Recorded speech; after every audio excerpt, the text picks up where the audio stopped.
where education is not just about learning, but about becoming. JNN Institute of Engineering, Autonomous, Chennai. மதுரையில் கோடிக்கணக்கில் செலவு செய்து கட்டப்பட்ட குடும்ப நல அறுவை சிகிச்சை அரங்கங்கள் மக்கள் பயன்பாடின்றி பூட்டி கிடக்கின்றன.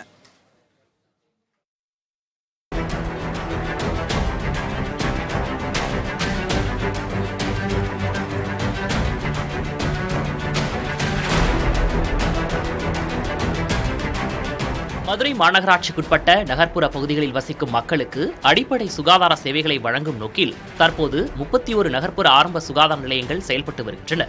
இந்த மருத்துவ நிலையங்கள் பிரசவ சேவைகள் உள்ளிட்ட முக்கிய மருத்துவ உதவிகளை வழங்கி வருகின்றன.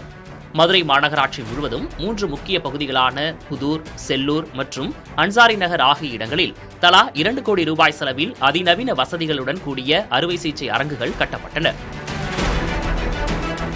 எனினும் இந்த மையங்களில் கடந்த 3 ஆண்டுகளில் மொத்தம் 18 அறுவை சிகிச்சைகள் மட்டுமே நடைபெற்றுள்ளன.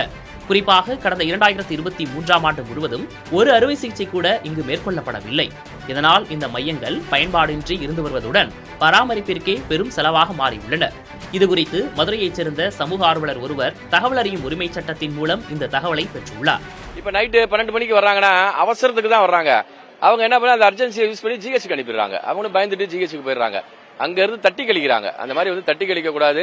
அதுக்காக எக்யூப்மெண்ட்ஸ் எல்லாம் வந்துருச்சு. அதை வச்சு அங்கேயே பக்கத்துல இருக்கிறது பிரசவன்றது ஒவ்வொரு நொடியும் முக்கியமானது. நர்சுகளும் அந்த கர்ப்பவதிகளுக்கு சரியான முறையில சிகிச்சை கொடுக்கற மாதிரி தெரியல. அந்த கர்ப்பவதி பிள்ளைங்களை ரொம்ப அலக்கழிக்கிறாங்க. இப்ப செல்லூர் எடுத்துக்கங்க, புதூர் எடுத்துக்கங்க, அங்க சிசர் ஆபரேஷன் பண்ற அளவுக்கெல்லாம் எக்யூப்மெண்ட்ஸ் இறக்கியிருக்காங்க. ஆனா அங்க யாருமே பண்ற மாதிரி தெரியல. ஆனா இத எவ்வளவு சீக்கிரம் பொதுமக்களுடைய கருத்தை தெரிஞ்சுக்கிட்டு ஹாஸ்பிட்டல்ல அதுக்கான டாக்டர்ஸ்களை போட்டு அவங்க மெடிசன் எல்லாம் கொடுத்து அங்கேயே ஆபரேஷன் பண்ற மாதிரி வழிமுறைகள் இருந்துச்சுன்னா இன்னும் ஏழை எளிய மக்களுக்கு பயன்பெற விதத்துல ரொம்ப நல்லா இருக்கும்னு நாங்க நினைக்கிறோம். இதுகுறித்து மதுரை மாநகர நகர்நல அலுவலரான மருத்துவர் இந்திராவை அணுகியது புதிய தலைமுறை. செல்லூர் பகுதியில் செயல்பட்டு வரும் அறுவை சிகிச்சை மையம் எந்தவிதமான தொய்வுமின்றி வழக்கம் போல் செயல்பட்டு வருவதாக தெரிவித்தார். புதூர் மற்றும் அன்சாரி நகர் மையங்களில் நிலவும் பிரச்சனையும் ஓரிரு மாதங்களில் சரி செய்யப்படும் என்றார்.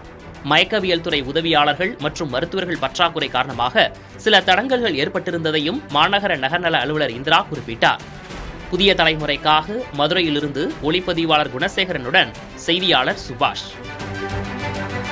Where education is not just about learning, but about becoming.